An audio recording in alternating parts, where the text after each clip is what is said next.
আসা থেকে শেষবার পর্যন্ত প্রত্যেকটা দিন কিন্তু আপনারা অতি দুঃখে মেলা প্রাঙ্গণ কান্নায় আমরা এই পর্যবেক্ষিত আমাদের রয়েছে যারা তাদের পরিবেশন থাকবে তারপর অনুভূতি অনুষ্ঠান আমরা উপভোগ করবো তার আগে বেশ কিছু কাজ করবো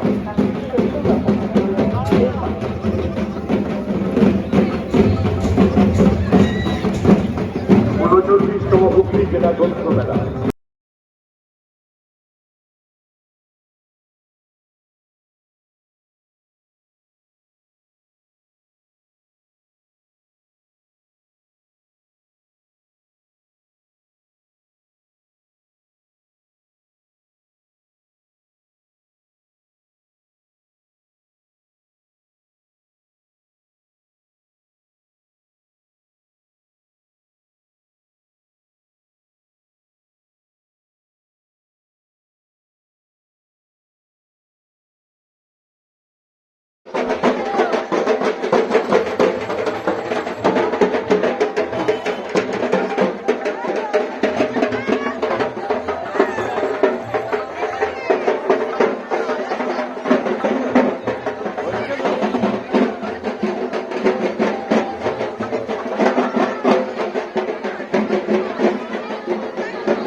পশ্চিমবঙ্গের মাননীয় মুখ্যমন্ত্রী মমতা বন্দ্যোপাধ্যায়ের জনসংখ্যা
তাদের সকলের উপস্থিতির মধ্যে দিয়ে আজ এই মুহূর্তে রয়েছে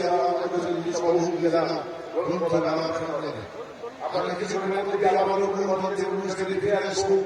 আপনারা মনোযোগ ধরে দেখুন, বই কিনুন, বই সংগ্রহ করুন, তারপর আবারও মন্দিরের সামনে এসে বসুন। আমি যাই ভেবে থাকি আজকে যখন এই মেলায় এসে উপস্থিত হলাম, মেলায় মানুষের উচ্ছ্বাস, মানুষের উপস্থিতি, মানুষের ভালোবাসা, এরকম একটা মেলা দেখে আমি অনেক বই অনেক এগিয়ে আছে, একটু এগিয়ে নেই। বই বনাম মোবাইলও থাকবে মোবাইলের কাজে, আবার বইও থাকবে বইয়ের কাজে, যে যার কাজে থাকবে, এবং বই খুব ভালোভাবে তার নিজের কাজে অনেক দূর এগিয়েছে, কোনো অসুবিধা নেই। যদি এত উচ্ছ্বাস এত আনন্দ হয়। গ্রন্থমেলা কি শুধু উৎসব নাকি সামাজিক দায়িত্ব? গ্রন্থমেলা দুটো মিলিয়েই থাকে। তো উৎসবের পিছনে তো সামাজিক দায়িত্ব থাকে, যারা করেন তারা তো একটা দায়িত্ব, বই পড়ানোটাই তো একটা দায়িত্ব। বই পড়ালে তো সমস্ত মানুষ, তবেই তো মানুষ সবটা বুঝবে, জানবে নিজের ভালো মন্দ, সমাজের ভালো মন্দ। ফলে একই সঙ্গে সেই সামাজিক দায়িত্বটাকে উৎসবের মতো করে সামনে নিয়ে আসে। নতুন প্রজন্মকে বইমুখী করতে এই গ্রন্থমেলার উদ্যোগ কতটা কার্যকরী বলে মনে করছেন? নতুন প্রজন্ম বইমুখী হয়ে আছে, আমি বলছি। আমরা হয়তো তাদের সবসময় খবর রাখি না। আরও যদি বইমুখী করতে হয় তাহলে মেলা তো নিয়ে এসছে, বই উপস্থিত করেছে। এবার দায়িত্ব অভিভাবকদের, এবার দায়িত্ব বন্ধুদের, এবার দায়িত্ব শিক্ষক শিক্ষিকাদের, এবার দায়িত্ব আমাদের, এবার আমাদের সকলের দায়িত্ব যে এই মেলায় তাদের নিয়ে আসার চেষ্টা করা। তাই বাড়ছে, বই বিক্রি বাড়ছে প্রতিদিন। কত বই, আমি গত বছরের বইয়ের যাই হিসেব শুনলাম, শুধু এখানকার এই জাঙ্গিপাড়ার মেলায়, তাতেই আমি অবাক হয়ে গেলাম। তাতে আমার একটা সামান্য লিখি, তাতেই আমার গর্ববোধ করছে।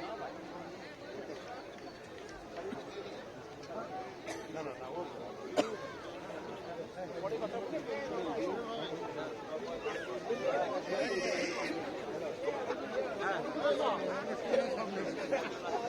প্রথম সারিতে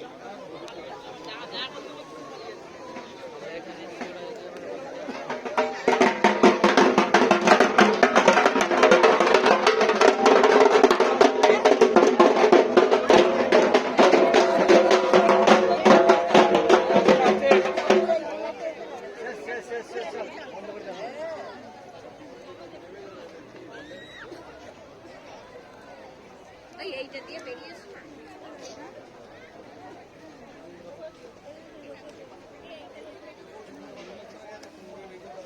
ওই মোবাইল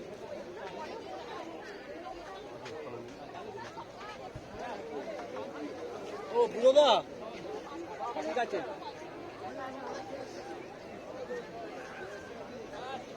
যার যেরকম সামর্থ্য কিনে দিন, ওকে একটা বই কিনে দেবেন, দেখবেন ও মনে মনে পড়ে কত রকম, কতভাবে সেটা তার মানে ফেরত দেবে। বই পড়বে যত তত দারুণ হবে। খুব ভালো, ভালো থাকবেন, ভালো থাকবেন।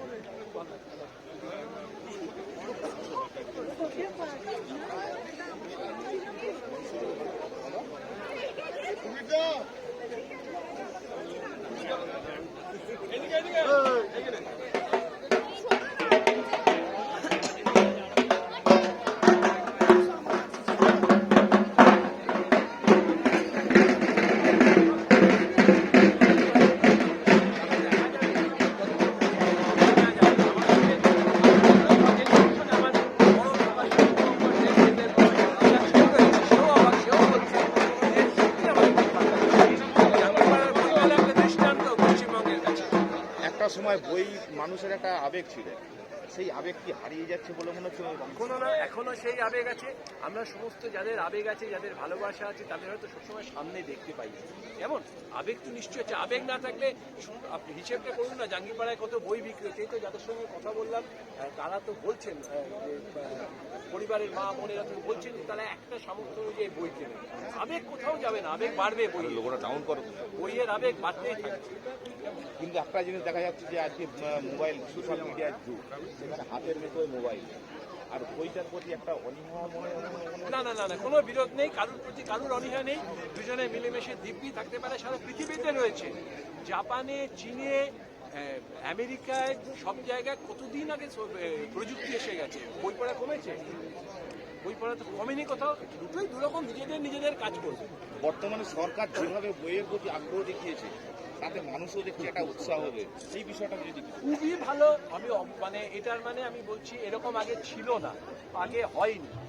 শুধু যে জেলায় গ্রন্থাগার বিভাগ বইয়ে করছেন এমনটা নয়, দেখবেন এই সরকারের যারা জড়িত খুব গুরুত্বপূর্ণ জায়গায়, ধরুন আপনাদের এখানেই যিনি বিধায়ক বা যিনি প্রতিনিধি এখানকার মানুষ, এটা কত মানে তার দপ্তরটাই বিরাট, তিনি সব সামলে আগে বইমেলাটা হচ্ছে, এই জিনিস কিন্তু বিরাট বড় ব্যাপার জানেন। এবং শুধুমাত্র সরকারি বা আলাদাভাবে ব্যক্তিগত নয়, এর থেকে না আলাদা ছোট ছোট বৈঠক দেখুন না, ইতিমধ্যে দোকানগুলোতে ভিড় হতে শুরু করেছে। ভাবা যায় প্রথম দিন এখনো ভালো করে উদ্বোধনই হয়নি, বইটা কেনা বড় কথা না, বই ছুঁয়ে দেখাটাও বিরাট ব্যাপার। বইয়ের গন্ধ শোকা দাদা, বইয়ের গন্ধ, হ্যাঁ, নতুন নিশ্চয়ই। বইয়ের গন্ধ।